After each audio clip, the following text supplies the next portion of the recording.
Hey y'all, it's your girl Hershey and you're watching Phreez PhrameTV.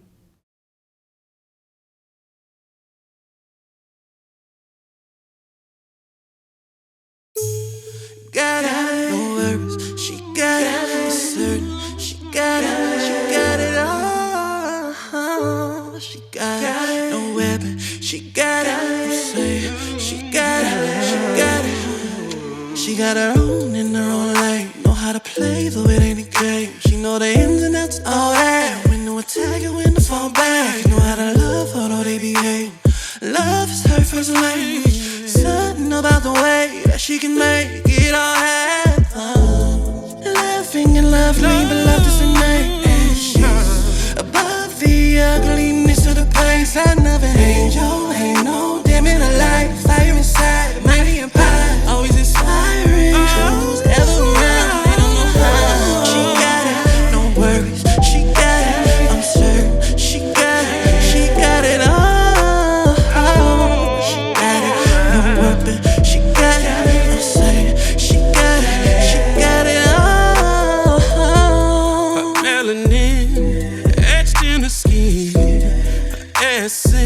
Exudes excellence, her confidence when she walks in. That's black girl magic, and it's apparent. From the crown of her head to the soles of her feet, she's art that runneth over. From her brains to her beauty till her goals and degrees over. From a trauma to a trials, from depression to a smile over. She's a strong black woman, a force of nature. She knows she's a queen. In her being, she holds a legacy. She is ageless, never obsolete. See, she's a strong black woman. She got it, no worries. She got it, I'm certain. She got it all. She got it, no weapon. She got it, I'm saying. She got it all. She got it, no worries. She got it, I'm certain. She got it all. She got it, no weapon. She got it, I'm saying. She got it all.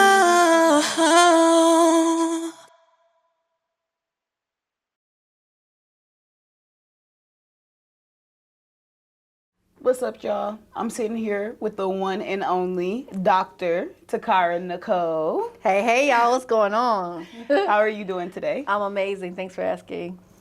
So, it's been a pretty eventful day, right? For sure.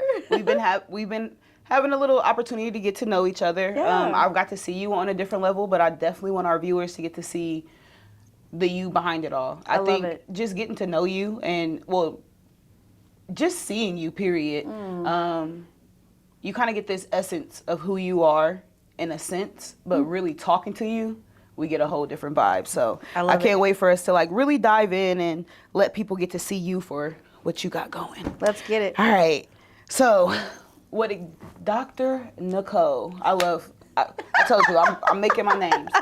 So when I think of you and I think of what you represent, what comes to mind is literally the phrase, jade of all trades. Like, you are you got your foot in the pot of a little bit of everything, and I love that about you. Thank you. So, Dr. Nicole, she is a writer, a 2-time Amazon best-selling author. Like, you can't go wrong with that.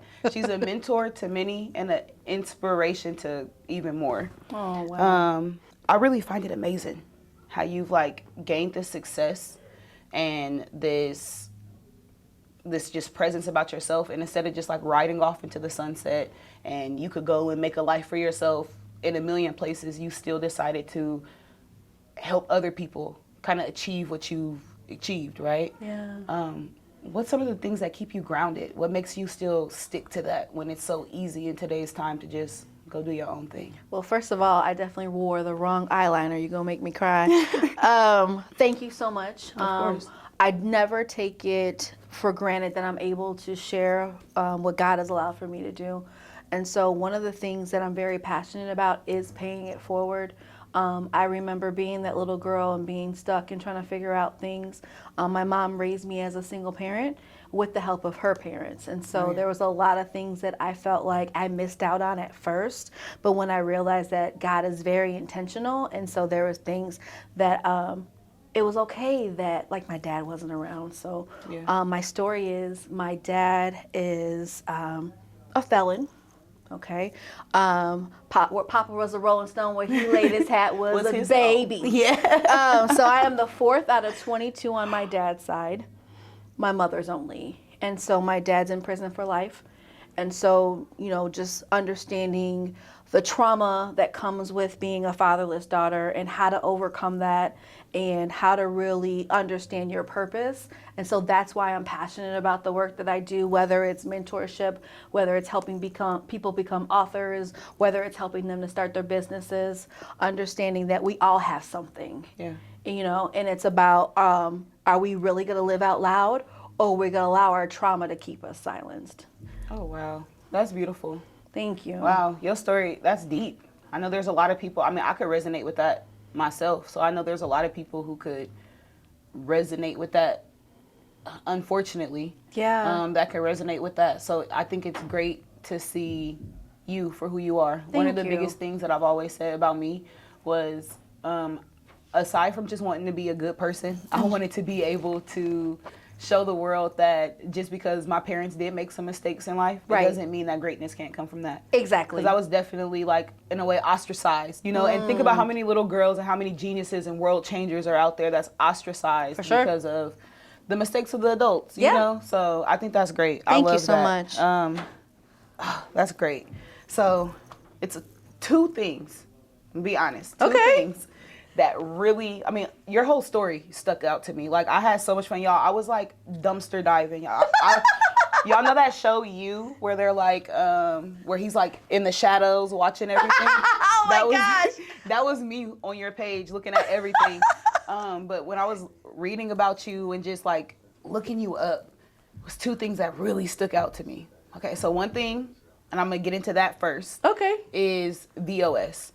Yes. Now, not only I'm going to let you explain all of that to us, but the name and how you came up with the name. And yes, I know.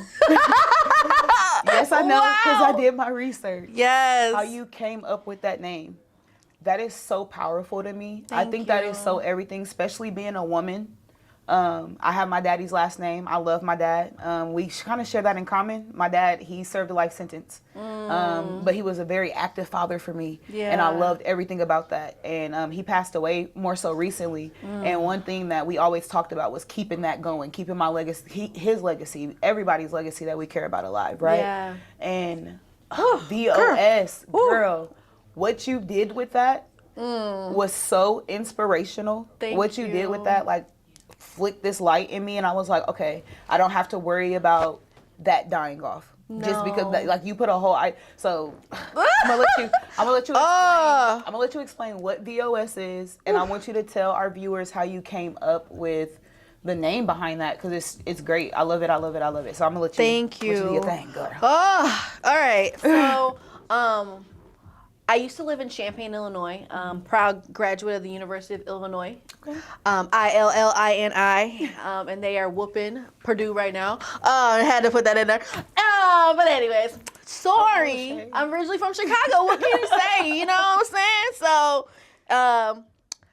I remember coming home from college one day, and if we understand how God works, he gives us things in pieces.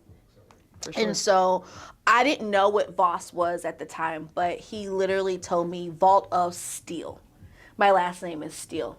And so when you think of a vault, you think of treasures. And so when you look at my logo, it's literally a fire. And so what I do for my clients is I give them what they need to fire up what's in their vault for it to be birthed out. And so I wanted to really bring legacy to my last name. So that's why it's called Vault of Steel. And so my family had no clue. So we never had a family portrait together before I launched my business.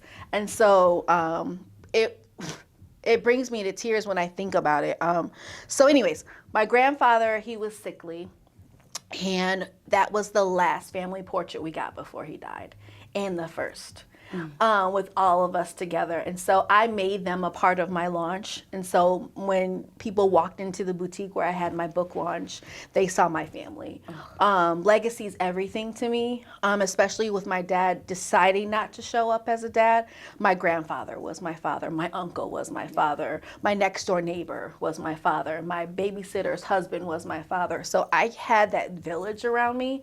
So I had to honor my last name, which is Steele. So that's why when you see my brand name, you don't see Toccara Nicole Steele, you see Toccara Nicole, because I want to give room, I'm sure he'll watch this, but to make room for his last name on the end of everything that I do eventually. So, but still keep that sacred space for my family. Oh, I love it. It was so Thank you. was so beautiful, and like just the purpose behind that itself was just like it made me dive deeper, you know. So I love that. I think that's great, and I know he's definitely, when he's watching, is gonna sit back like, that's my girl.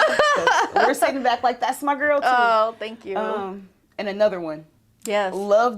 You coined the phrase identity architect. I knew you were gonna go there. I knew it. I love it. It is so dope. Like I've heard of like I love that. It's catchy. Thank it's like you. a whole, like it would be something I would put on my resume. Identity architect. I love that. Can you like explain to us how you came up with that and where that came from? So you ever have those moments where you say something out of your mouth and then you want to gasp for air because you can't believe you said it? Yeah. So I was working with a coach, and he was a New Yorker, so you know they have that heavy accent. And he was grilling me. And he's like, so what do you do? I'm like, well, I'm an identity coach. And I was like, oh! And that was in 2018. I remember it clear as day. And that was the foundation for me to really step into identity coaching, right? And then what happened was God showed me basically how I had a background in real estate. And so what I did was I helped people really figure out what it took to build on land. And so when God took me back to understanding the foundation and then hooked identity to it, he's like, you're an identity architect. You help people to figure out that blueprint so they can build out their lives. And so that real estate background really helped me to understand, I'm a nerd, y'all, all day, twice on Sunday. So it takes, in order to actually pour foundation into the ground, it has to be 32 degrees. Right? If it's anything, I know, right? If it's anything other than that, you cannot build, right? And so living in Illinois, there was times where we were on a really tight time constriction with one of the student housing developments we were building. And when I learned that fun fact, it's always stick with me, because when I think about the temperature of a vault and I think about the temperature of the fire that's within, like, it's hot, you know what I'm saying? It's full circle. So identity architect literally came from identity coaching. And then when I really understood what I was doing for my clients, not only serving as that midwife, but serving as the one to help them to build that blueprint for them, but attaching their identity to it. So that's where that came from. You're so purposeful. Everything you do, I love it. It's all God. Listen, there's times where I fight with it. I'm like, I'm not doing that. I mean, you know, that ain't. That's not a fight. That's not it. You know. But the identity architect has been something that has really been a part of my DNA the whole time, but I didn't know it. And so that's how life is. We have all these puzzle pieces, and some of them lay dormant until it's time for us to dust it off and figure out where it goes. So that is so great. I really look, your faith, like everything is so strong. Like you're very purposeful, very intentional in what you do. And I know that's hard, especially in today's time, having a big faith. Like I find myself like in battles, but like with everyday people about God. Like, and I know God is like the center for everything that we all do, but you make sure that you put that on the forefront, you know? And you're not afraid of that. And I think that is so powerful in today's time as well, because it's hard. It's hard to be a woman of God. It's hard to be a man of God. It's hard to really stick to it in a time where everything is accepted. You know? Do you feel like being so Christian-based, being so strong in your belief has brought you more obstacles as well than if you would have just conformed to what society says do? Woo, girl, you asking the questions. Yes. And for me, I had to realize that faith is my grounding. And when I look back on all the things that I know that God has brought me out of, there's no way that I can't do what I do with my clients, with me, without that. And there was a time where I'd be really scared to talk about God when it came to my clients. But when I really started honing in on my target audience of those that I help, they were the ones who wanted to hear that. They were the ones who wanted to see their life in relation to scripture. They were the ones who wanted to see. And I was like, whoa, hold on. Because people don't, we're not going to get all the way into it, but people don't believe that there's warlocks and witches out here in this world. Yeah. It's real. It's real. That whole spiritual world is real. And so when I really started honing in on working with Christian entrepreneurs, it allowed for me to really be my authentic self, because I talk about God all the time. So I felt like, how can I put God in a box when I wouldn't be where I am without him? Without him, yeah. Wow, that's great. I genuinely love that about you. Thank you. I know one of the biggest things that you do is work with Christian entrepreneurs. What if somebody came to you that wasn't a Christian? Does that mean you wouldn't work with them? That is so funny. So I had that question on one of my TikToks, and I said, as long as they can get down with biblical principles, I'm cool. Because that's exactly what I'm teaching people, is biblical principles. I mean, being an author is a biblical principle. I mean, people don't see it in that form, but it is. Yeah. And so being a business owner, those are biblical principles. They talk about business owners all throughout the Bible. So yeah, I do. As long as they can understand that we're gonna talk about some biblical principles here. I welcome it.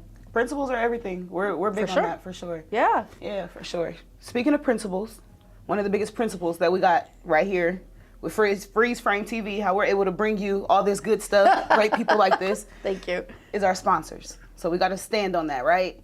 So we're going to take a little small break. We're going to cut to a word from our sponsors, and then we'll be right back with Dr. Nicole. Hey. Author and comedian LeneClosely has shocked your senses and kept you riding on the edge of your seat with the sci-fi thriller and bestseller he messed around and found out in space.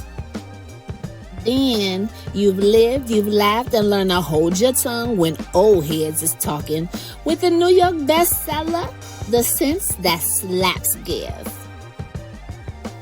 And Lena's taking you on pearl-clutching highs and jaw-dropping lows with the dynamic Rolling Stones, Drowning Lakes. Now, get ready to exhale with her newest release, To Be or Not To Be Reformed, after the wheels have rolled. Soar through your deepest emotions, race through the darkest corners of your thoughts, and allow this roller coaster ride of heartache and betrayal, love, and no fucks given to take your imagination where the threat of jail time will not allow you to go. Let this page turner be your guilty pleasure from Pulitzer Prize winner LeneClosely, and get your copy today. All right.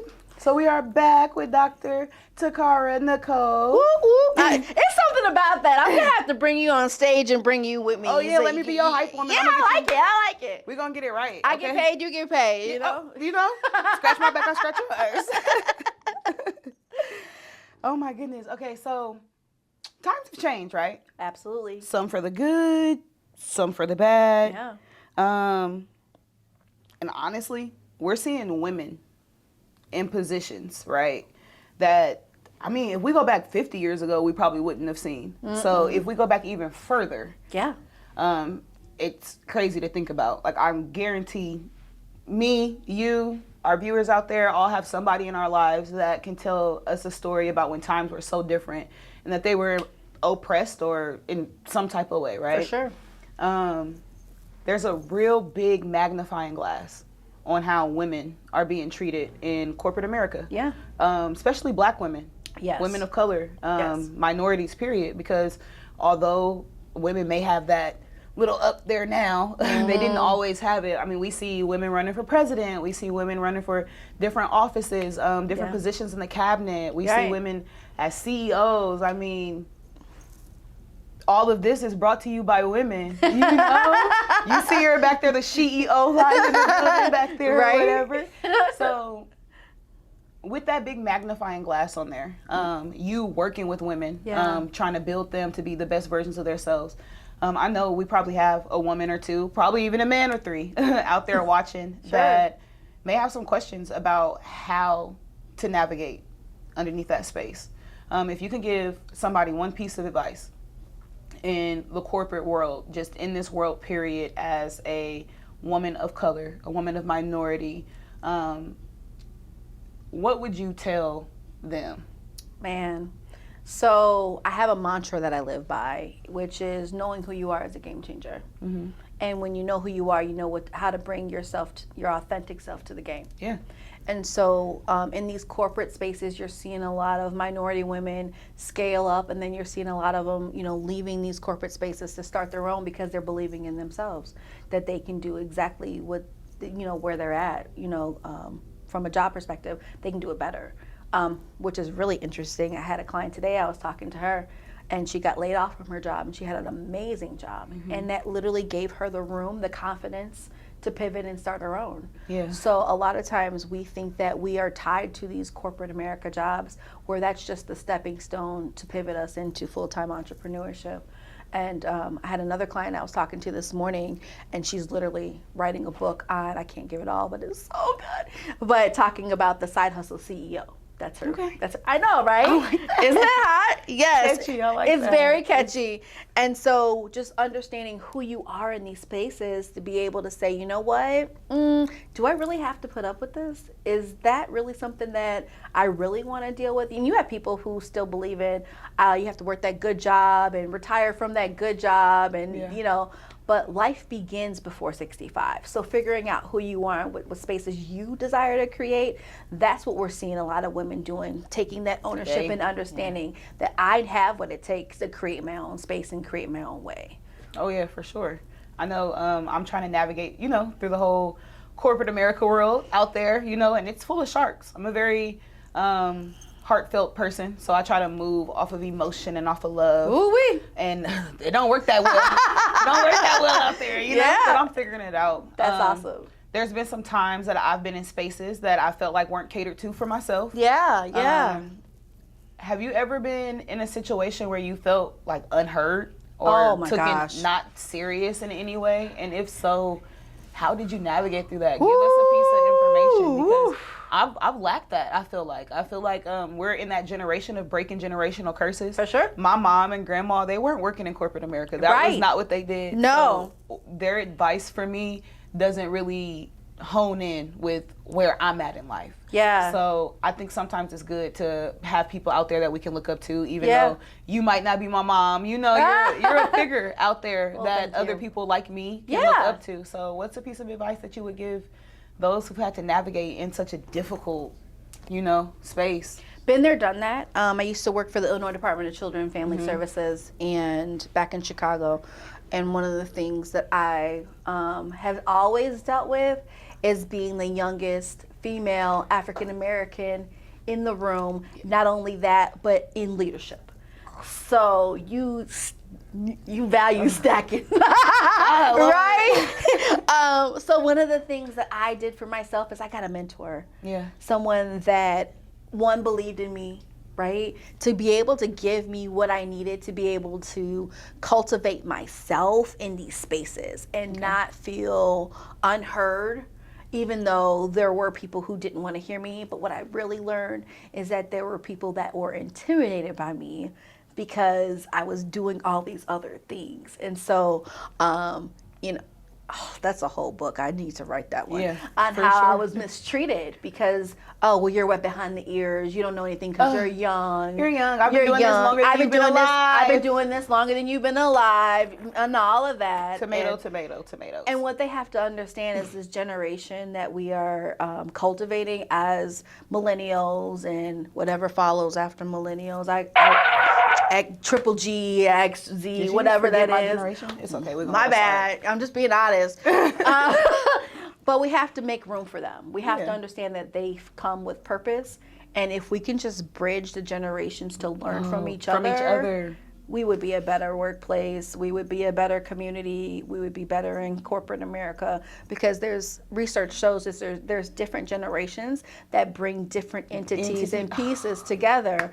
I'm a nerd. I told you I study. I'm telling you. So if we brought all that together, it would be so good. It would be so different. My dad used to say that all the time. Like, yes, we always compete with what generation is the best, but he was like, you're supposed to be better than me. That's the goal. Like, you know, so no, you're speaking a word. All right, we're gonna play a quick small game, right? And I swear I'm not cheating. I swear I'm not cheating.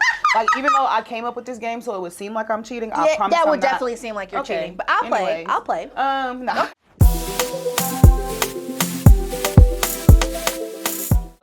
Yes. 3 women. Now, only reason that I already have one woman in my mind, but everybody knows what woman I'm gonna say. But 3 women that you can think of that are impactful to you and where you are. I'll go first. Okay. The first one I'm gonna say, because we all know it's gonna come, is Beyonce. Right. I love her, but aside from that, I've grown up with her. Yeah. You know, I've been rocking with Beyonce since girl time. So when she did the little group back when she was like 7 or 8. So oh my gosh. Watching her grow and be unapologetically her in spaces that weren't created or cultivated for her was great to me. Yeah. Sister Soldier. Love her. And I love Sister Soldier even more now. Yeah. As I'm older. Right. And I've learned about her. And I've learned, like, I never knew she was a rapper. This is what's crazy. I didn't even, like, I heard music. Like, I heard one song by her. And it was, I just thought, like, everybody got a little song out there. I never knew she actually, like, took music seriously. Wow. But I didn't know they blackballed her, took her off of MTV, took her off of everything. And she wasn't doing she wasn't even naked. Wow. She was just talking that talk. She wasn't even naked. She was just talking that talk. Oh my gosh. Okay? And then my last one. Oh, Lord. All right, my last one is Whitney Houston. You want to know why? Because crack is whack. No, but I love Whitney. I love her voice. She was so unapologetically her. And you are hilarious. I take up a lot of space. And sometimes, even in a professional setting, I can't help but be me. Yeah. And she kind of was the person I could look back on and see, like, just be authentically you. Yeah. Because there's been plenty of times that I've toned me down. Because that's good. I felt like I'm doing too much, or maybe I'm too loud, so let me talk a little bit, lower, or let me do. And I mean, even as a little girl, when I first started getting my shape, I used to wear like 2 pair of leggings underneath my pants to make my hips and butt look smaller. Because I was around predominantly white people. That was crazy, So, and I was so hard on me. Yes. But like those people taught, which I pray that, even though like I'm young for my generation, because I feel like my generation is the older generation. But I do. Yeah. I'm the baby of my family. I have older parents, older siblings. So just seeing all of that for me, those are the people I was able to look up to. Yeah. When I look in my generation now, or if I look in the generations after me, like my nieces and nephews, who do they have to look up to? I'm a little worried about that. I know. And so I'm grateful for people like you. Oh, thank you. Grateful for this platform that we have to bring people like you to the light, because you are somebody that children should look up to, which, you're great. Thank you. 3 people. Okay, so I'm going to go a different route. Okay. My mom, my grandma, and my 4th grade teacher. And I'll tell you why. My mom, I've seen my mom made so many sacrifices for me as a single mom. She taught me independence. She taught me that I had a voice, and she taught me to always ask questions. And so I've always been that curious kid to be able to ask the questions so I can get the answers. So that's why I choose my mom. My grandma, because she's a diva. She's 81, and she has a better life than all of us right about now. She bartends. She hangs out with her friends. Grandma sassy. Grandma. You should have brought grandma. Listen, bartender. We can bring her. We got to travel to Birmingham, Alabama, but we'll bring her. Yeah, we'll get her. She's a whole vibe all by herself. Oh, I can't wait. Hey, grandma. But she taught me how to dress, and she taught me that confidence on really understanding that it's okay to be different. I remember being an 8th grader and I'm about to date myself, wearing cross-color pants and Jinko pants and hypercolor shirts. And she was like, when you gonna start dressing more like a girl? And so she's the one who taught me how to dress. And then my 4th grade teacher, her name's Mrs. Kohlbacher. She still follows me on social media now. Love that. Hi, Miss Kohlbacher. Hi, Mrs. Kohlbacher. She'll definitely watch and chime in. And one of the things that she really did was she embraced me for who I was, and I'll never forget that at a very, very early age. I remember spending time with her after class and just those moments. And so she follows me on social media. We talk all the time, and, via inbox. But she's one of those inspirational women in my life that has really set the bar, along with my mom and my grandma, to embrace me in its totality and not to be afraid. Man, it's so important to have that at a young age. Yeah. I'm happy that you had that so closely, like especially like children. When you're a kid, your future is being shaped right there. So Absolutely. having those women that you can look up to and really like hone in on is so great. And there's so many people who don't have that out there. No. So I think that is so it's amazing. It was an inspiration for me to even just encounter Mrs. Kohlbacher. I remember growing up in a predominantly white neighborhood and not seeing a black teacher until I went off to college. Isn't that crazy? Yeah. My graduating class was 1,057 kids, and out of that, there were 6 of us that were black. Yeah. So I remember living next door to members of the KKK, like all that, That's crazy. So she always encouraged me to never shift and to really be who I am. And so she did it in subtle ways, but when you really go back and look at the history, you see it for real. You figure out, why God puts people in your life and what transactions that they bring into your life and what deposits that they really add. And so she was one of those people for me. Well, this was definitely a transaction that I needed. Like you're Same. Like, it's like I'm looking like you're great. You're awesome. I appreciate that. It's really important. Like I was saying, like with the educators, with those people at a young age. Yeah. I know we're getting ready to wrap up soon. Before we wrap up, Sure. One last thing I want to talk to you about. Absolutely. And I waited for the end. Oh, am I ready? Yeah, Okay. No, so, all right. Daddy, where art thou? She did it. I Okay, did. you did Daddy, it. where art thou? Yes. First of all, that is a title that is so deep. Like it sent chills through my body. Here at this age, even as an adult. Oh, I'm trying so hard. Listen. Daddy, where art thou is just, it's a big title, especially for a children's book. I wish that when I was younger, I had those type of situations to help navigate me through so much of the pain that I endured. And one, how did you come up with that? Ignore this tear. How did you come up with that? I can't because you sparked this one. That tear got me crying. Okay. That book idea came to me in 2017 when I still need to do it. I haven't done it. I was in the process of starting a nonprofit called Daddy, Where Art Thou? Really focusing on kids who grew up without their dads. And back then, my dad was a sperm donor. I didn't acknowledge him as dad. He was just whatever. If you ever look at that book, which I have to give you a copy of it. Actually, I have one with me. I'll give it to you. If you ever look at the book cover, you see Daddy's name instead of his face. Well, me growing up, I really didn't know my dad's face because he was always incarcerated. I knew he was tall because that's what everyone told me. I knew that he looked like this because that's what everybody told me, but I didn't know him. I can count on my hand how many times I met him, and I'm 42. So that book is all about kids being able to identify dad might not be around, but there's a community of people that love you in spite of. So Daddy, Where Art Thou is what popped in my head, and man, you got me with that one. It's deep. It's very deep. And it's not just for kids. It's not. It's not just for kids. I remember one of my coworkers, she literally took the book, went to her desk, came back, and was like, I can't believe you wrote this for me. Yeah. I lost it. You wrote it for a lot of little girls who've been in that situation.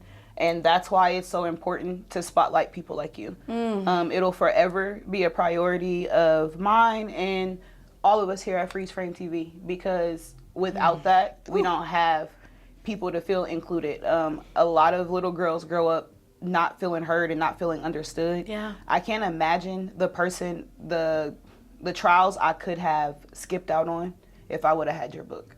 I swear. So although I'm grateful for my trials because they brought me to who I am, that book is great. Thank you. And if you guys want to know why it's so great and why it's so deep and why it is so important for everybody to read, men, women, kids, and I mean, whatever you identify as, get the book. It's a great book. It's something that can heal a lot of traumas that are there for both you, me, and maybe some kids that's growing up in your life. Absolutely. Get that book. It's a great book. I want you to tell us how we can find the book and how we can follow more of you and stay in contact with you, stay in the loop with you, and just stay in contact with all the, upcoming projects and stuff that you have going on. Because I know we talked about a little bit. Just a little tad. I was gonna tell him. You should tell him. No, I'm just kidding. All things. hello@yourauthor'sauthority.com is my website. I'm sorry, my email address. My website is yourauthor'sauthority.com, and you can find me on Facebook as I am Toccara Nicole. All my books are on Amazon, so you can go ahead and Toccara Nicole or Toccara Nicole Steele. One of those two will lead you to about 12 of my books now, I think, are out there. So yes, that's me. That's her, y'all. Well, it was genuinely a pleasure. I could talk to you all day long. Same. Thank you so much. So hopefully we do have the opportunity to talk again. Absolutely. We got a couple things coming up, so I can't wait to really just showcase it all. It's been you a pleasure. so much. I want to continue to give you your flowers because you are awesome. You're awesome. Thank You're great. you. You are a blessing to our community, our women, our men, just everybody. Continue to be who you are. You are shaping the future of so many. I appreciate that. Thanks for having me. You'll never get the plaques that you deserve, but you deserve woo! them. Well, For sure. I take that. So And do y'all see those earrings in her ear? They will be going home with me. They're great. You can get those from her. Yes. You can get those from her. VaultLifeApparel.com. You can grab them. It was a pleasure meeting with you. Pleasure was mine. Thanks so much. Well, again, I'm Hershey, and you're watching Phreez PhrameTV. Thank you guys, and we'll see you next time.